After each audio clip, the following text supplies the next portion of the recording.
पढ़ रहे हैं श्रीमद् भगवद गीता 11 अध्याय क्रमांक 9। अध्याय का शीर्षक है परम गुह्य ज्ञान। श्लोक क्रमांक 24। अहम हि सर्वयज्ञानां भोक्ता च प्रभुरेव च न तु मामभिजानन्ति तत्त्वेनातश्च वन्ति ते।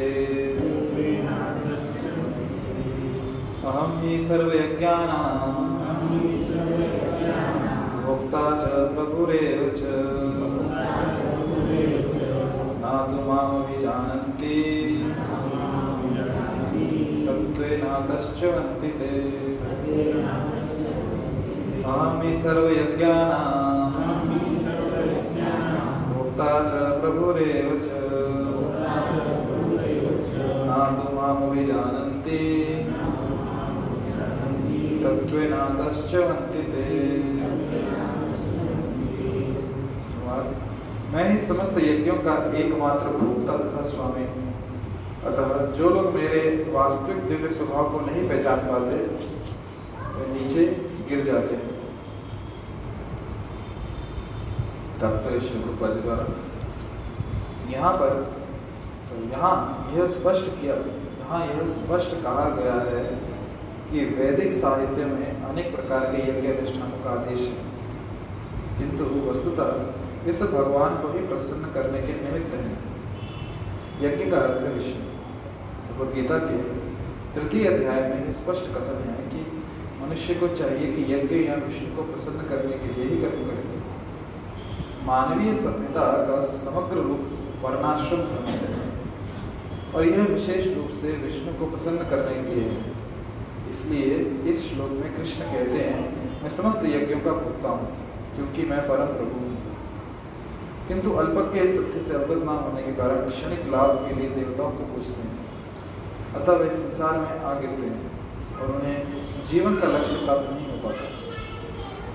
यदि किसी को अपनी भौतिक इच्छा की पूर्ति करनी हो तो अच्छा यही होगा कि वह इसके लिए परमेश्वर से प्रार्थना करे। यद्यपि ये शुद्ध भक्ति नहीं है और इस प्रकार से वांछित फल प्राप्त हो सकेगा। हरे कृष्ण।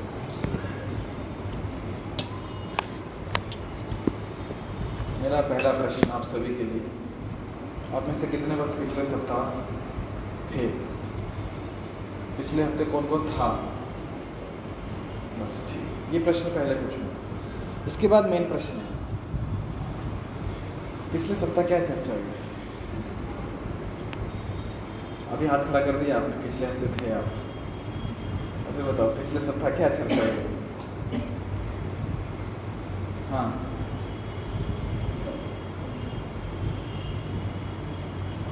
कुछ याद आ रहा है जो थे? नहीं, पिछले सप्ताह प्रसाद में क्या था वो याद है? वो भी नहीं है। जो नहीं आए थे उनको भी याद होगा क्या था, क्योंकि और कुछ ऑप्शन नहीं है। No variety. ठीक है, तो पिछली बार में चर्चा की थी कि जो देवताओं की उपासना करते हैं वो कैसे करते हैं? कैसे करते हैं? जोर से उत्तर बराबर है, जोर से बोलो। हाँ, जो देवताओं की उपासना करते हैं कैसे करते हैं? वो कृष्ण की ही उपासना करते हैं, पर कैसे करते हैं?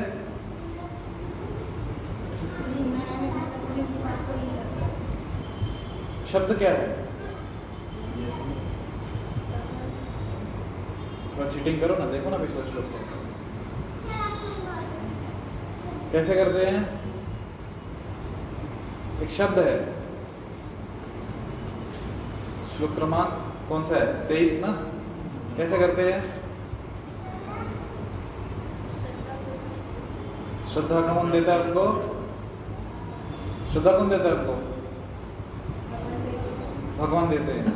तो जो जिस भगवान से श्रद्धा लेके जो देवताओं की उपासना कर रहे हैं उसे क्या कहा गया है? सकाम कर्म। ओके, एक और शब्द है वहां पे, देखो ध्यान से। अनुवाद का लास्ट लाइन क्या है?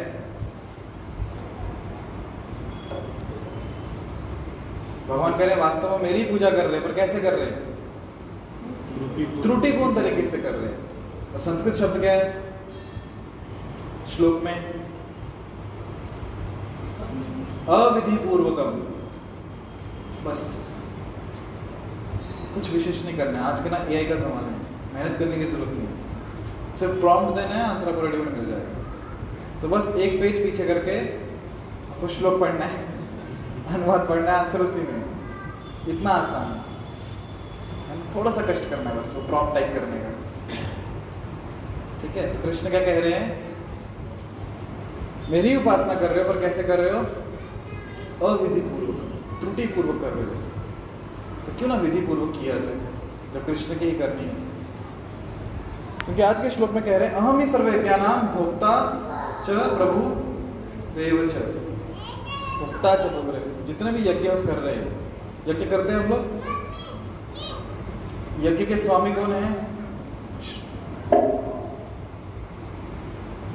और उस यज्ञ के भोक्ता और प्रभु भगवान। और कह रहे हैं कि अतः जो लोग मेरे वास्तविक दिव्य स्वभाव को नहीं पहचान पाते हुए नीचे गिर जाते, तो ये वास्तविक दिव्य जो स्वभाव भगवान का हमें जानना चाहिए। कैसा स्वभाव भगवान का? दिव्य स्वभाव। दिव्य का अर्थ क्या होता है पता नहीं? जब भी दिव्य शब्द आता है मुझसे बहुत जोर देता हूँ। दिव्य का अर्थ क्या होता है? कभी सुना है शब्द दिव्य? दिव्य सुना है? हाँ, दिव्य शब्द सुना है ना? क्या अर्थ होता है दिव्य का? हाँ, डिवाइन। Okay, good. डिवाइन क्या होता है?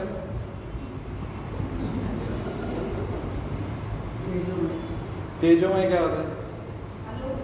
अलौकिक क्या होता है? अलग, सबसे अलग। गुड, तालियां।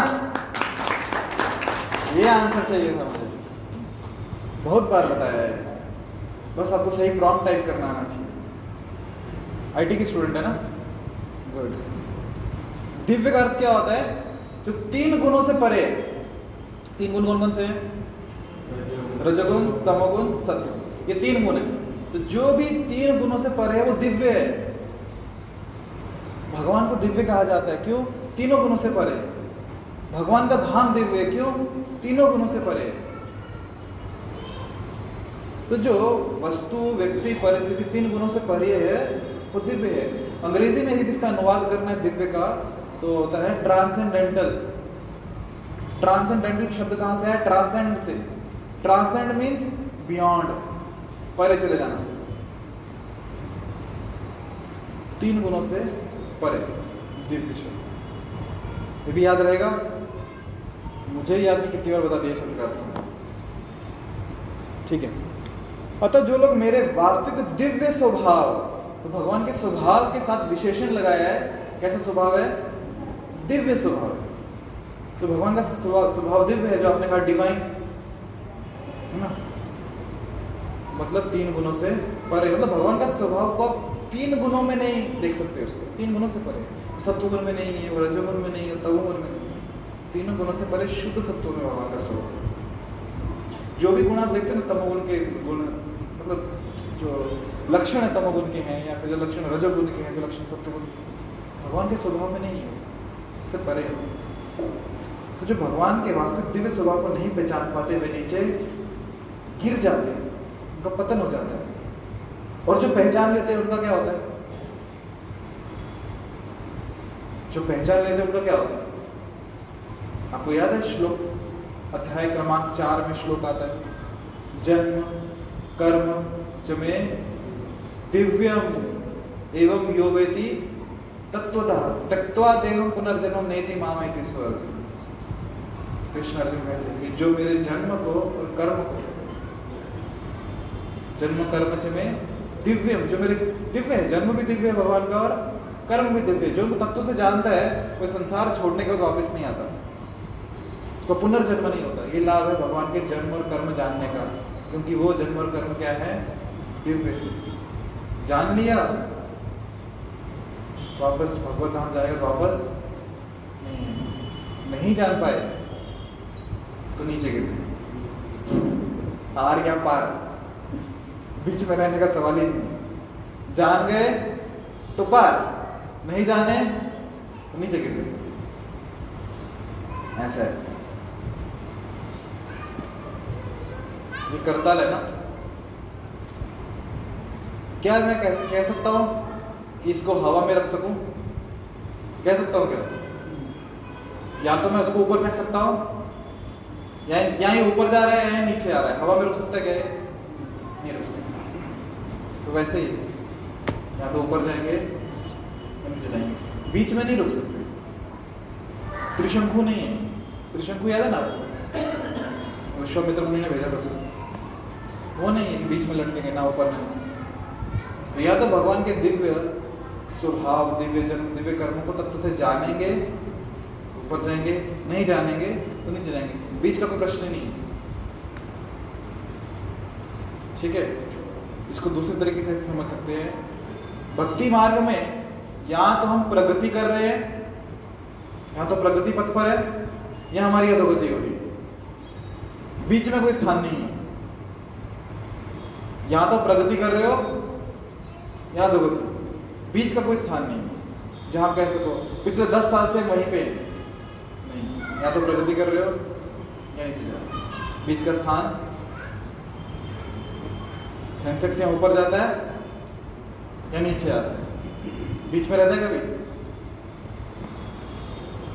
रहता हो तो बता देना, मुझे पता नहीं।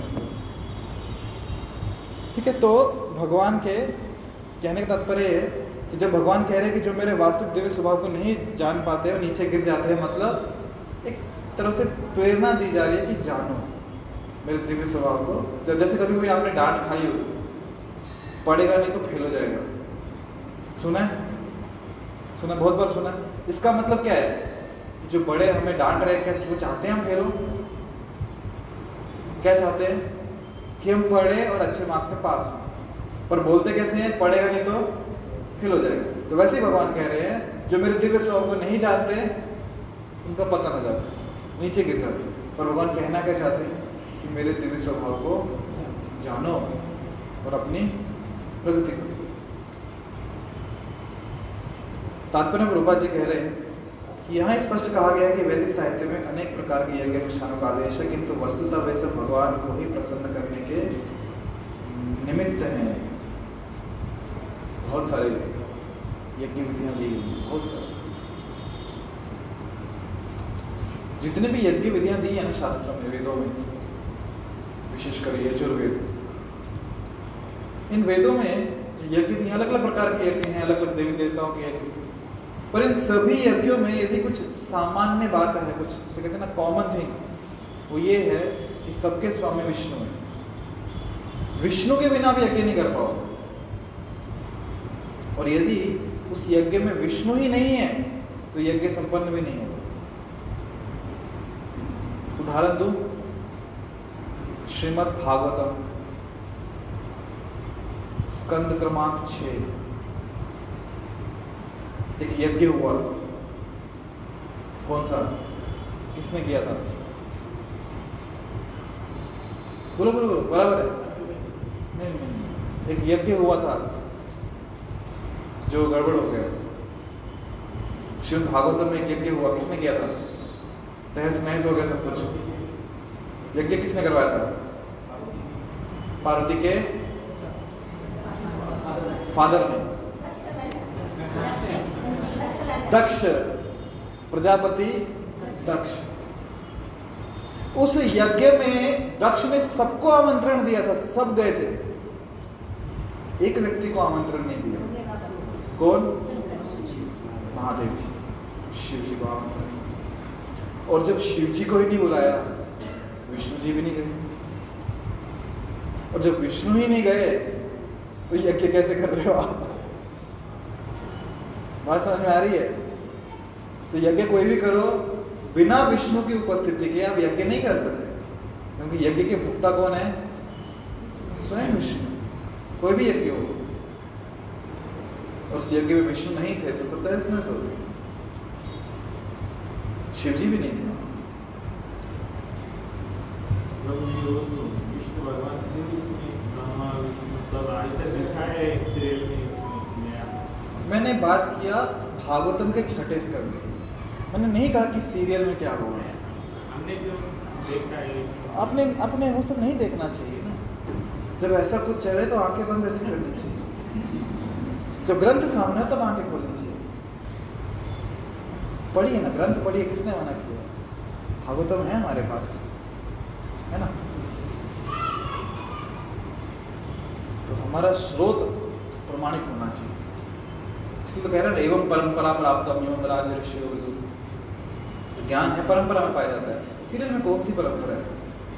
इस डायरेक्टर ने ज्ञान इस डायरेक्टर से लिया, उस डायरेक्टर ने इस प्रोड्यूसर से लिया। बहुत कथाओं में भी सुना है मैंने, भगवान को शिव भगवान को नहीं आमंत्रण दिया था, विष्णु भगवान ब्रह्मा के सब तो एक काम करते हैं ना, भागवतम निकालिए और पढ़ लीजिए। अभी दूध का दूध, पानी का पानी। मैं यहाँ बहस नहीं, मैं भी बहस नहीं कर रहा हूँ। मैं बस कह रहा हूँ कि जब ज्ञान लेना है तो क्यों ना उनसे लिया जाए जिन्होंने हमें दिखा दिया। भागवतम में दिया गया, वेद वैसे पढ़ के देख लेते क्या हो जाए, क्या है उसमें। अगर उसमें कहा है तो मान लेंगे जो भी कहा है उसमें। हाँ, कहाँ थे हम? यज्ञ। यज्ञ के भुक्ता कौन है?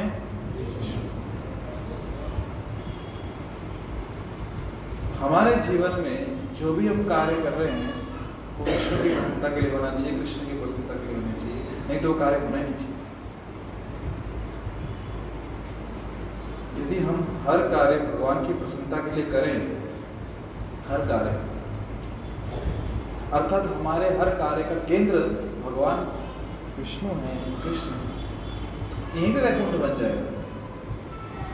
वैकुंठ में क्या होता है, या गोलोक वृंदावन में क्या होता है? जितने वहाँ के रहीवासी हैं उनका जो भी कार्य होता है किस लिए होता है? भगवान की प्रसन्नता।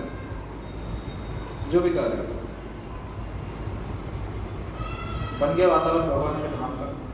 सब कोई सेवा भाव में भगवान की सेवा करनी, हर कार्य में भगवान की सेवा करनी। श्वास भी ले रहे, सांस भी ले रहे तो भगवान की प्रसन्नता है, भोजन कर रहे तो भी भगवान की प्रसन्नता है।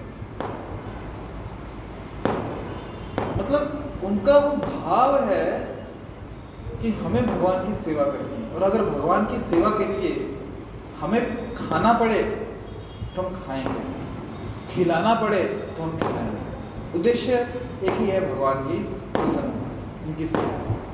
जैसे श्रीमद् भागवतम के 10वें स्कंद में वर्णन आता है कि कृष्ण बलराम सखाओं के साथ गए हैं, है ना, ग्वाल बाल हो जाते हैं ना, गैया चलाने बछड़े चलाने, तो गए हैं तो काफी दूर निकल आए, भूख लगी है, आज टिफिन में नहीं है साथ में, भूख तो लगी है।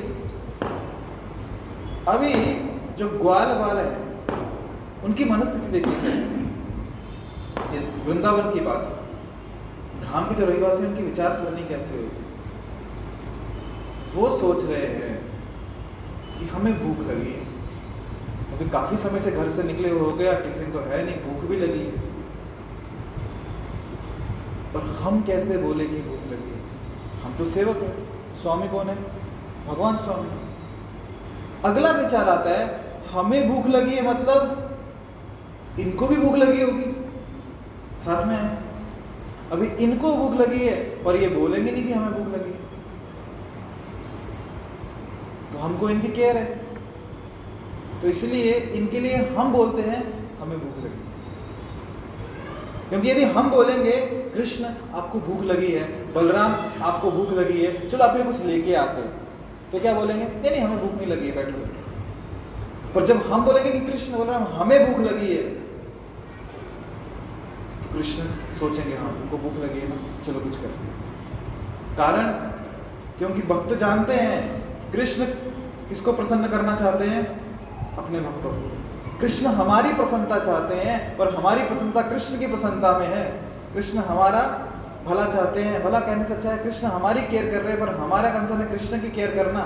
तो कृष्ण की प्रसन्नता के लिए हम बता रहे हैं कि हमें भूख लगी है, इससे कृष्ण को प्रसन्नता होगी कि वो हमारी कुछ कर सके, तो हमारे लिए भोजन का प्रबंध करेंगे। हमारे लिए भोजन का प्रबंध करेंगे मतलब उनके लिए भी भोजन का प्रबंध हो गया। समझ में आया क्या? खिचड़ी हुई ऊपर से गया, तो ऐसा होता है वहाँ। तो यदि उनकी सेवा के लिए हमें उनसे सेवा मांगनी पड़े तो मांग लेंगे। क्यों? उनकी सेवा करनी है।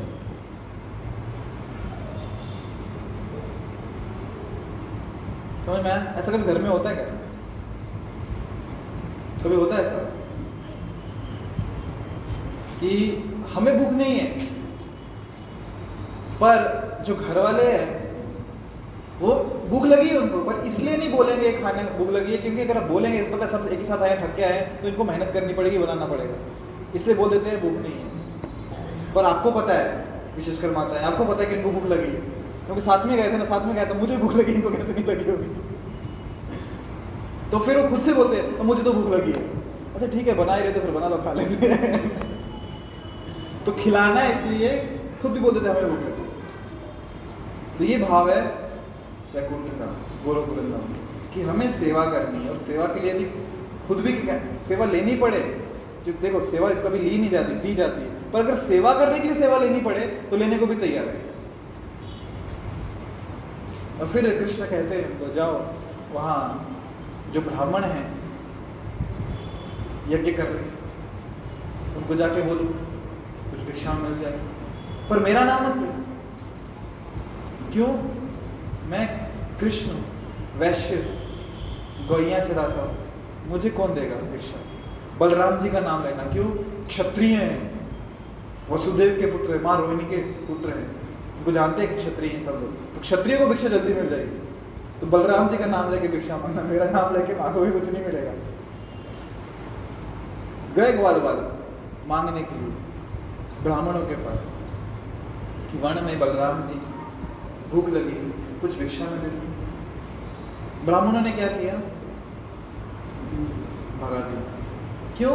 अभी यज्ञ नहीं हुआ, यज्ञ में भोग लगेगा, किसको? विष्णु को, उसके बाद प्रसाद मिलेगा। विष्णु स्वयं आए हैं, विष्णु स्वयं मांग रहे हैं ग्वाल वालों के थ्रू, क्या? खाने को दो। और ये बोलो नहीं पहले यज्ञ करेंगे उसके बाद देंगे। तो ये है कर्मकांड, जहाँ व्यक्ति अटक जाता है कर्मकांड विधियों में, और वहीं पे जब वापस आए खाली हाथ कुछ लाया नहीं, तो फिर कृष्ण कहे एक काम करो, जाओ ब्राह्मण की पत्नियों के पास जाओ। और ब्राह्मण पत्नियों के पास जब गए बच्चे, और उनको कहा कि कृष्ण और बलराम वन में भूखे हैं, भूख लगी है, कुछ नहीं सोचा उन्होंने, जो मिला घर में जो था तुरंत उठाया और चल पड़े। मानो ऐसा हो गया इनका वाक्य कंप्लीट हुआ नहीं कि वो निकल गए, और वन में जाके सब कुछ दे दिया कृष्ण को, खाओ। और जब वापस आए तो जो ब्राह्मण हैं वो अपने आप को कोस रहे। कहने को तो हम विद्वान हैं, वेदों के ज्ञाता हैं, पर हमसे ज़्यादा जो भाग्यशाली हैं वो हमारी पत्नियां हैं, जिन्होंने भगवान की सेवा कर, हम नहीं कर पाए। तो कहने का मतलब ये है कि यदि इस जगत में रहते हुए भी, जो भौतिक जगत है, हम बद्धावस्था में हैं, पर ये भावना सब में आ जाए कि हमें भगवान को केंद्र में रखते हुए हर कार्य करना, हर कार्य हर विचार हमारा ऐसा होना चाहिए कि जिससे कृष्ण को प्रसन्नता हो, कृष्ण प्रसन्न हो जाए, गुरु प्रसन्न हो जाए। तो देखो यहीं पे भगवत धाम बन जाएगा। क्योंकि भगवान के धाम में और उस भौतिक जगत में अंतर क्या है? आध्यात्मिक जगत और भौतिक जगत में अंतर क्या है? एक ही अंतर है, किसका? भावना।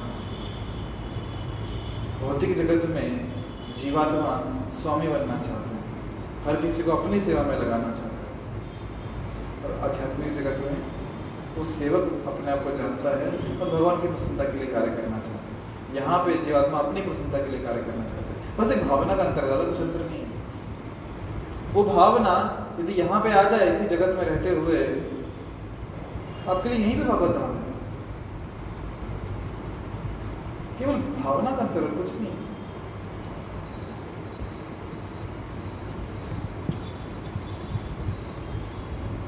भौतिक जगत किस पे टिका है पता है आपको? जानते किस पे टिका है? एक उदाहरण देता हूँ मैं। एक तालाब है, स्वच्छ तालाब है, और उस तालाब के भीतर आम दिख रहे पके हुए, पेड़ पे लगे हुए, तालाब के भीतर। और आपने आम देखने खाने के लिए यदि तालाब में डुबकी लगा दी, आम मिलेंगे? नहीं मिलेंगे। आम कहाँ पे है? तालाब के किनारे जो वास्तविक पेड़ है ना, उस पेड़ पे आम लगे। तो वास्तविक पेड़ पे से यदि आम तोड़ के खाओगे तो आम मिलेंगे, तालाब में डुबकी लगाओगे तो आम नहीं मिलेंगे। तो जो वास्तविक वृक्ष है, इसमें ताज़े रसीले मीठे आम लगे हैं, वो आध्यात्मिक जगत है। जो तालाब में आपको परछाई दिख रही है आम के वृक्ष की, वो भौतिक जगत है। तो हम जो है ना संसार में आनंद ढूंढने का प्रयास कर रहे हैं, हम उसी परछाई में ढूंढने का प्रयास कर रहे हैं। अच्छा, वो जो आध्यात्मिक जगत, तो असली आम का वृक्ष है, उसका तो अस्तित्व समझ में आता है, वो है। पर जो परछाई में आपको आम का वृक्ष दिख रहा है, उसका अस्तित्व कहाँ पे टिका हुआ है? जो आम का वृक्ष आपको दिख रहा है ना तालाब के अंदर, उसका अस्तित्व कहाँ पे टिका हुआ है? हाँ, कहाँ पे? वो परछाई के कारण, बराबर, रिफ्लेक्शन, उसी पे टिका हुआ है। वो खत्म तो भौतिक जगत का अस्तित्व खत्म। उसी प्रकार से जो भौतिक जगत का जो अस्तित्व टिका है, किस पे टिका है?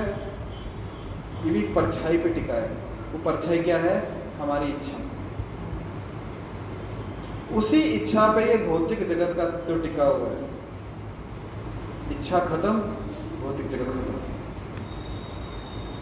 दूसरा कोई कारण नहीं है भौतिक जगत। आपको कोई दूसरा कारण नजर आता है? दूसरा कोई कारण नहीं। श्री प्रभुपाद जी को एक बार एक शिष्य ने प्रश्न पूछा, प्रभुपाद, भगवान ने भौतिक जगत क्यों बनाया? बहुत बार प्रश्न पूछते ना दुनिया बनाने वाले, क्या तेरे मन में सब काहे को दुनिया प्रश्न आता है। प्रभुपाद, भगवान ने भौतिक जगत क्यों बनाया? इतना तकलीफ, इतना या परेशानी क्यों बनाया? प्रभुपाद जी ने कहा, भगवान ने नहीं बनाया, तुमने बनाया। मैंने कब, कहाँ, कैसे? क्योंकि भगवान को इच्छा नहीं थी भौतिक जगत बनाने की, मेरे कारण बनाना पड़ा। मेरे कारण मतलब हम सब इंडिविजुअल व्यक्ति, मेरे कारण बनाना पड़ा। यदि मैं इच्छा नहीं करता, क्या जरूरत है? सरकार ने जेल क्यों बनाई? जिम्मेदार कौन? सरकार। कौन जिम्मेदार है? गुनहगार, जिसने गुनाह किया, उसके कारण जेल बनानी पड़ी। अगर गुनाह नहीं करता, सभ्य समाज में अच्छे से रहता, सभ्यता पूर्वक, जेल बनाने की आवश्यकता नहीं थी। तो जेल बनाने के लिए सरकार जिम्मेदार नहीं है, वो गुनहगार जिम्मेदार है। उसी प्रकार भौतिक जगत बनाने के लिए भगवान जिम्मेदार नहीं है, ये जीवात्मा जिम्मेदार है जिसने गलत इच्छा की। और उन्हीं इच्छाओं की सतह पर ये भौतिक जगत टिका हुआ है, ये भौतिक अस्तित्व टिका हुआ है। वो भौतिक इच्छाएं खत्म कर दो, भौतिक अस्तित्व खत्म हो जाए। तो भौतिक जगत में रहते हुए भी यदि आप, मैं, हम सब केवल ये भावना लेके आ जाएं कि जो भी कार्य मैं यहाँ करूँगा या जो भी कार्य मैं यहाँ करूँगी, उसका केंद्र केवल और केवल एक ही होंगे, और कृष्ण, कृष्ण की प्रसन्नता। यही पे आध्यात्मिक जगत दिखेगा, यही पे आध्यात्मिक जगत बन जाएगा। तो आप ये खत्म, कुछ नहीं, इतना सरल है। पर वो होता नहीं है। हम काम कृष्ण की प्रसन्नता के लिए कैसे कर सकते? हमको तो हमारी प्रसन्नता भी देखनी है थोड़ी बहुत।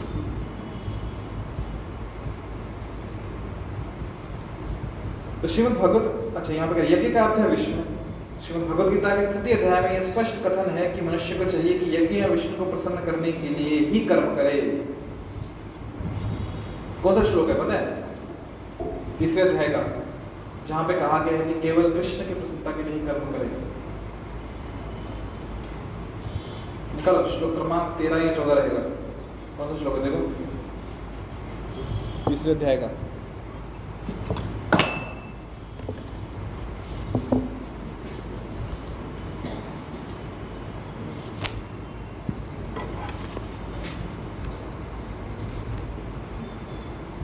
मिला?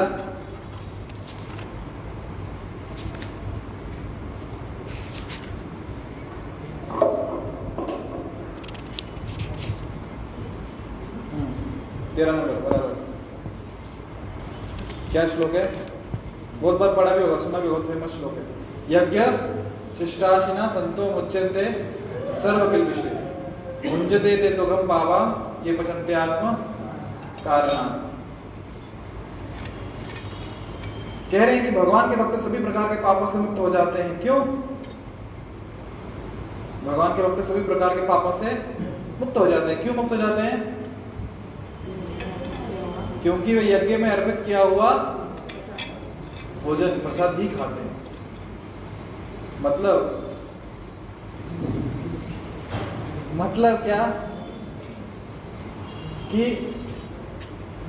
जो भी बनाया किसकी प्रसन्नता के लिए बनाया? केवल भगवान की प्रसन्नता के लिए बनाया। फिर बाकी जो मिलेगा वो प्रसाद ही रहेगा, बराबर है। केंद्र में कौन हो गए? विष्णु हो गए ना। यज्ञ में जो, अच्छा आपने भी देखा होगा, जब यज्ञ में यज्ञ हो जाता है, जो आहुति डालते हैं यज्ञ में, वो बाद में जो बचता है पीछे, वो प्रसाद बांटते हैं सबको। फिर टिक्का भी लगाते हैं, प्रसाद भी बांटते हैं सबको। तो क्योंकि वो ग्रहण करने से जितने पाप हैं वो मुक्त हो जाते हैं उससे, क्योंकि भगवान का झूठा खाया। तो वैसे ही घर में जब भोजन बनता है तो पहली जो थाली तैयार होती है किसके लिए होती है? भगवान को भोग लगता है। फिर जो खाते हैं बाकी वो क्या है? वो प्रसाद है। तो उससे मुच्यन्ते सर्वकिल्बिषे, जितने पाप हैं सब उनसे हम नष्ट हो जाते हैं। और जो व्यक्ति ऐसा नहीं करता वो क्या खाता है? वो पाप खाता है। देखो आर या पार, तो चर्चा कर रहे थे ना, आर या पार, बीच में जगह ही नहीं है कहीं। यहाँ तो प्रसाद खाओ मुक्त हो जाओ, नहीं खाना तो पाप खाओ। बीच का कोई रास्ता?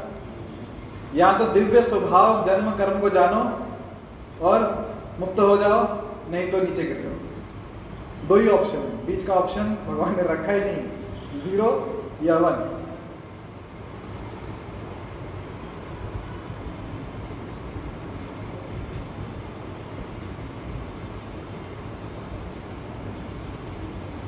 दो ही ऑप्शन है, तो बताओ क्या करना है? पाप खाना है या मुक्त होना है? कितना सरल है ना। दो ऑप्शन आपको दिए हैं, यदि पाप खाना है या मुक्त होना है। एक ऑप्शन भगवान दे रहे कि पाप मुक्त हो जाओ, दूसरा कह रहे पाप खाओ। कौन सा ऑप्शन लेना चाहेंगे? अच्छा, कितने लोग ऑप्शन लेंगे पाप मुक्त होना है? अच्छा, कौन कौन बोलेगा कि हम पाप खाएंगे? कोई भी नहीं खाना चाहता। और सरल करते हैं इसको। पाप मुक्त होने का अर्थ क्या है? कि मैं जो कुछ खाऊंगा केवल प्रसाद खाऊंगा, मैं जो भी खाऊंगा सिर्फ प्रसाद खाऊंगा, मतलब भगवान को अर्पित करके ही खाऊंगा। इसका दूसरा अर्थ क्या पता है? भगवान को बिना अर्पण किए मैं कुछ भी नहीं खाऊंगा। अगर खा रहा हूं मतलब क्या खा रहा हूं? पाप खा रहा हूं। तो प्रभु जी ऐसा चलता है क्या? सुबह हमने प्रसाद खाया, पाप मुक्त हो गए, दोपहर को थोड़ा सा बाहर पाप खा लिया बिना भगवान को भोग लगाए, शाम को घर पे आके फिर से प्रसाद खा लिया, पाप मुक्त हो गए। चालन का ऐसा क्या लगता है? मेरा क्या, मैं तो मंदिर में रहता हूँ, आप लोग बाहर रहते हैं, आपको पता होगा चालता कैसा चालता सगळा चालतो, कोणी बघत नाही ना, तो थोडी सिरियस व्हायचं असतं, ते समजून घेतील, जबाबदारी त्यांची, ते समजून घेतील, आपली काही जबाबदारी नाही, आपल्याला काही समजायचं नाही, ते समजून घेतील, है ना। गीता भगवान ने अर्जुन को सुनाई किस लिए? ताकि अर्जुन समझ जाए या भगवान समझ जाए? गीता क्यों सुनाई अर्जुन को? ताकि अर्जुन समझ जाए, अर्जुन बोले भगवान समझ लेना। तो देखो दो ही ऑप्शन है, या तो पाप मुक्त होना या पाप खाना, बीच का रास्ता है ही नहीं, आर्य पार।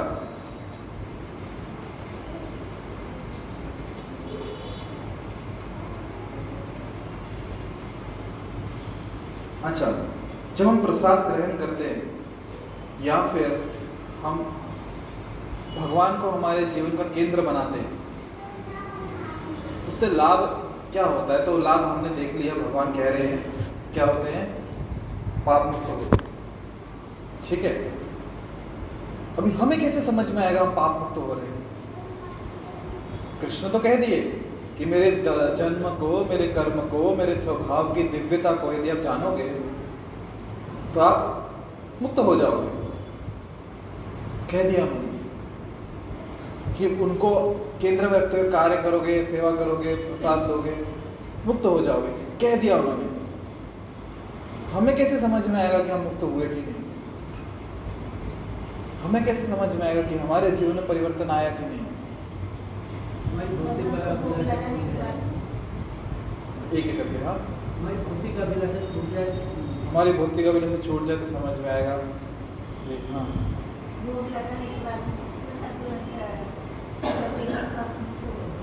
बराबर। भोग ग्रहण भगवत लगाने के बाद बाद में प्रसाद तो पाप मुक्त हो जाएगा। समझ ऐसे आएगा कि पाप मुक्त हुए कि नहीं। तो जैसे हमने चर्चा की ना कि भौतिक जगत और आध्यात्मिक जगत में जो अंतर है, केवल किसका अंतर है? किसका? भावना का, या कहो इच्छा का, चेतना, यही अंतर है। और कोई अंतर है? ये मूल अंतर है। तो जब भगवान के दिव्य जन्म, कर्म, स्वभाव को हम जान रहे हैं, भगवान को केंद्र में रखते हुए कार्य कर रहे हैं, उनकी प्रसन्नता के लिए कार्य कर रहे हैं, प्रसाद सेवा कर रहे हैं, उनको अर्पण करके हुए जो यज्ञ शिष्ट बच गया, जो भोग लगाने का जो बचा प्रसाद करेंगे, उससे होगा क्या? हमारा जीवन जो भौतिक है वो आध्यात्मिक बनने लगेगा। मतलब क्या कि जो अंतर इच्छाओं का है ना, जो इच्छाएं पहले भौतिक थी वो इच्छाएं आध्यात्मिक होने लगेंगी। जो भावना भौतिक थी वो भावना कृष्ण भावना होने लगेगी। जहाँ भी मन में विचार केवल अपनी इंद्रियों को संतुष्ट करने के लिए आते थे, अब वो विचार कृष्ण की इंद्रियों को संतुष्ट करने के आने लगेंगे। जहाँ पहले विचार स्वार्थपूर्ण आते थे, अपना लाभ देखने के लिए, अभी वो विचार सेवा स्वरूप में आने लगेगी कि मैं कैसे सेवा करूँ भगवान के भक्तों। ये विचारों में परिवर्तन आने लगेगा, इच्छाओं में परिवर्तन आने लगेगा। ये आपका जीवन भौतिकता से आध्यात्मिकता की ओर बढ़ने लगेगा। कृष्ण कह रहे हैं ना, मुक्त होना मतलब हम हमारी भौतिक इच्छाओं से मुक्त हो रहे हैं, हम हमारे जो भौतिक भावना है उससे मुक्त हो रहे हैं। और कहाँ जा रहे हैं? आध्यात्मिकता की ओर जा रहे हैं। और एक बार हम भौतिक भावना से आध्यात्मिक भावना में आ गए, यद गत्वा न निवर्तन्ते, वहाँ से तो वापस आना नहीं होगा। एक तो हो गया कि हम भगवान के धाम जाके वापस नहीं आएंगे, ये तो कृष्ण गारंटी ले रहे हैं। एक और चीज़ है, जब हमें ये समझ में आ जाए कि कृष्ण भावना क्या है, हम चाह के भी भौतिक भावना में नहीं जा सकते वापस। चैलेंज है, कृष्ण को भूल के दिखाओ, पॉसिबल नहीं। उनका डायलॉग है फेमस, तुम मुझे भूल जाओ, क्या कुछ तो है ना, हाँ वही बात है, वो मैं होने नहीं दूंगा, ऐसा उनका डायलॉग है। क्योंकि कृष्ण भावना, कृष्ण जब पहुंच गए ना हृदय में, अपने जीवन में उसका अभ्यास किया है, कृष्ण के दिव्य कर्म को जान लिया है, जन्म को जान लिया, उनके स्वभाव को जान लिया है, अब कृष्ण को भूल नहीं सकते हो, चाह के भी नहीं भुला पाओगे। आपको क्या लगता है, आपको तो हर वस्तु का जो स्रोत है ना, सर्व कारण कारण कौन है? कृष्ण है। तो ये बॉलीवुड के डायलॉग कहाँ से आते हैं? स्रोत वही है, स्रोत वही है, वही है। बाहर बस टेढ़ा मेढ़ा होकर यहाँ पे दिखा रहे हैं, स्रोत वही। चैलेंज आप नहीं भुला पाओगे कृष्ण, प्रयास करके देखो, संभव ही नहीं है। क्यों? मुक्त हो गए हो आप, किससे? भौतिक अवस्था से मुक्त हो गए हो, तो रिटर्न रिवर्स गियर है ही नहीं यहाँ पे, वापस नहीं जा सकते। कृष्ण कह रहे हैं ना, यद गत्वा न निवर्तन्ते तद धाम कर्म, जो मेरे धाम में एक बार आ जाए वापस भौतिक जगत में नहीं आता है। तो जो चेतना जिसकी उठ गई है, एक तो है डेफिनेटली भौतिक जगत से आध्यात्मिक जगत जाना है वो, पर यहाँ से भी इसको ऐसे समझो कि जिसकी चेतना बौद्धावस्था से, भौतिक अवस्था से, भौतिक इच्छाओं से आध्यात्मिक इच्छा में आ गई है, वो भी चाह के भी वापस नहीं जा सकता। रिवर्स गियर है ही नहीं, अनलेस एंड अनटिल वैष्णव अपराध कर दिए तो फिर गाड़ी गड़बड़ है।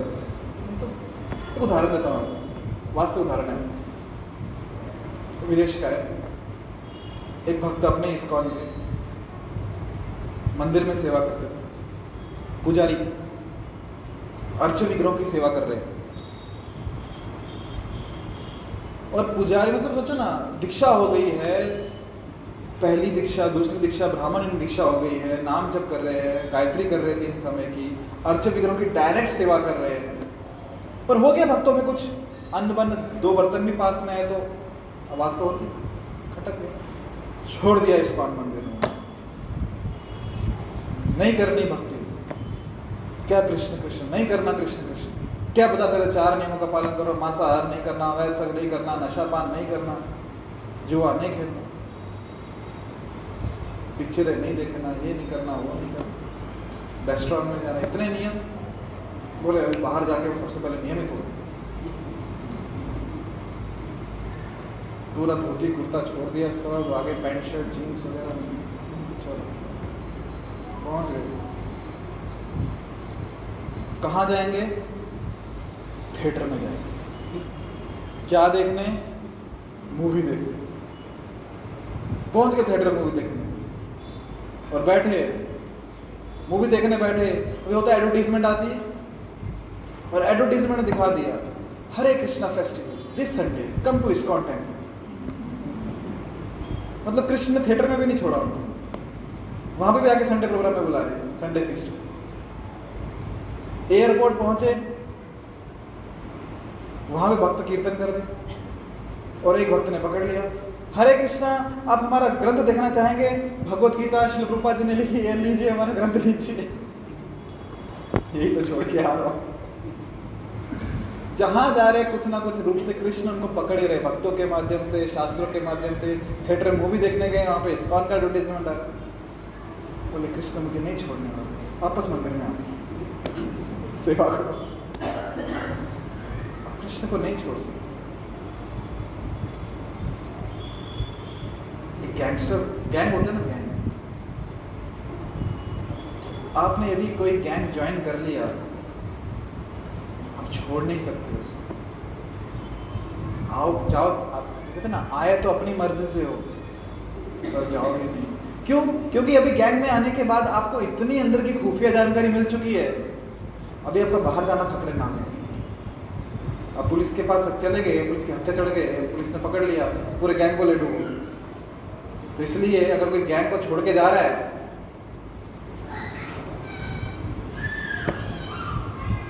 ऐसे ही होता है, आपको नहीं पता, आप शरीफ लोग, पर ऐसे ही होता है। तो वैसे ही आपने अभी कृष्ण भावना में आ गए हो ना, आपको बहुत अंदर की बातें पता चल चुकी, परम गुह्य ज्ञान, आपको इतने टॉप सीक्रेट्स पता चल चुके हैं। अभी आपको बाहर जाने नहीं देंगे, क्योंकि आप बाहर जाओगे तो सबको बता दोगे अंदर क्या चल रहा है। तो अभी आप चाह के भी नहीं जा सकते, कृष्ण आपको छोड़ेंगे नहीं। यद दत्त्वा न निवर्तन्ते, एक बार गैंग में आ गए नहीं छोड़ सकते हैं।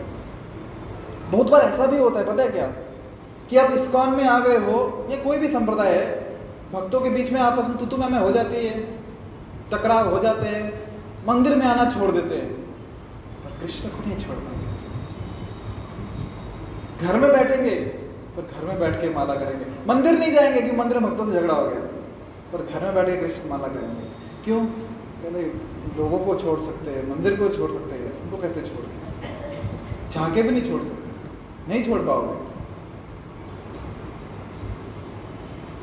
तो ये कैसे हुआ? ये टॉप मोस्ट सीक्रेट है, ये परम गुह्य ज्ञान है। क्या? कृष्ण के दिव्य स्वभाव को जानना, कृष्ण के दिव्य जन्म को जानना, कृष्ण के दिव्य कर्मों को जानना। कैसे? तत्व से। और जिसने जान लिया, फिर त्यक्त्वा देह, देह को त्यागने के बाद त्यक्त्वा नेति मामेति सोच, त्यक्त्वा देह पुनर्जन्म, नेति मामेति सोच, उसका पुनर्जन्म नहीं होता। मतलब वापस वो भौतिक जो उसकी है ना मानसिकता, भौतिक जो उसकी इच्छाएं हैं, भौतिक जो भावना है, उसमें वो वापस नहीं जाएगा, वो किनारे लग चुका है। तो इसका मतलब क्या है? हम सब किनारे लग गए हैं, अभी छोड़ दे, अभी आना छोड़ दे, मंदिर छोड़ दे, शास्त्रों का अध्ययन, छोड़ दे हरि नाम, क्यों लग गए किनारे, अभी तो कृष्ण को जान लिया। क्योंकि उतना अच्छे से नहीं आना, अभी और गहरा उतरना बाकी है। जितना आगे है ना उससे भी आगे बहुत कुछ है। ठीक है, तो ये जो परिवर्तन है ना, ये कैसे आएंगे? कृष्ण के लिए कार्य करने से, कृष्ण के जीवन में केंद्र में रख के आएंगे कि यहाँ पे हमें आध्यात्मिक जगत बनाना है, वैकुंठ बनाना है अपने जीवन में। और उसका सबसे सरल उपाय क्या है?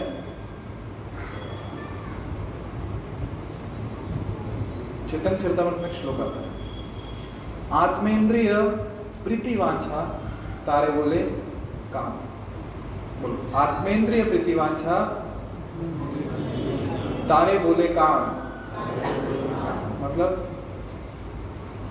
आत्मेंद्रिय, अपनी इंद्रियों की प्रीतिवांछा, अपनी इंद्रियों की प्रसन्नता के लिए, इच्छाओं के लिए जो करना कार्य, उसे काम कहते हैं, काम वासना से कहा गया। आत्मेंद्रिय प्रीतिवांछा, जो हम अपनी इंद्रियों को संतुष्ट करने के लिए कर रहे हैं, उसे काम कहा गया, काम वासना। कृष्णेंद्रिय प्रीतिवांछा, कृष्णेंद्रिय प्रीतिवांछा धरे प्रेम नाम। कृष्णेंद्रिय प्रीतिवांछा धरे प्रेम नाम। मतलब कृष्ण की इंद्रियों की प्रसन्नता के लिए जो कुछ कर रहे हैं तो क्या मिलेगा? प्रेम नाम मिलेगा। आत्मेंद्रिय प्रीतिवांछा तारे बोले काम। आत्मेंद्रिय प्रीतिवांछा तारे बोले काम। कृष्णेंद्रिय प्रीतिवांछा धरे प्रेम नाम। कृष्णेंद्रिय प्रीतिवांछा धरे प्रेम नाम। देखो यही अंतर है आध्यात्मिक जगत और भौतिक जगत।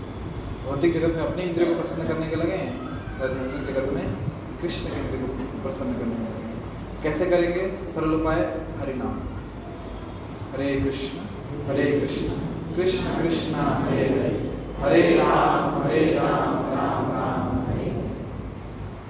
तो ये नाम जप, और नाम जप से ये होगा कि शनै शनै, धीरे धीरे, ग्रेजुअली जो इच्छा है ना आत्मेंद्रिय प्रीतिवांछा की, वो परिवर्तित हो जाएगी किसमें? कृष्णेंद्रिय प्रीतिवांछा। जो इच्छा है अपने इंद्रियों को प्रसन्न करना, वो परिवर्तित होगी कृष्ण के इंद्रियों को प्रसन्न करना। मतलब धीरे धीरे हम भौतिक जगत से आध्यात्मिक जगत में पहुंच जाएंगे, भावना भौतिक से कृष्ण में। सरल है हरिनाम का जप करना, बहुत सरल है। तो करें फिर, सब लोग मिलकर करेंगे। ठीक है, तो यहाँ रुके हम लोग। तो हमारे जीवन का स्वामी कौन है? पक्का? हमारे इंद्रियों का स्वामी कौन है? पक्का? तो इंद्रियां किसके काम करनी चाहिए? तो अभी अपनी प्रसन्नता के लिए कुछ नहीं करेंगे ना, मान लेते। दूसरा ऑप्शन भी है। ठीक, कुछ प्रश्न किसी के मन में? कुछ पूछना है, कुछ कहना है? नहीं? ठीक है, रुकते यहाँ पे। श्री भगवद गीता की, श्री प्रभुपाद की। हरे कृष्ण।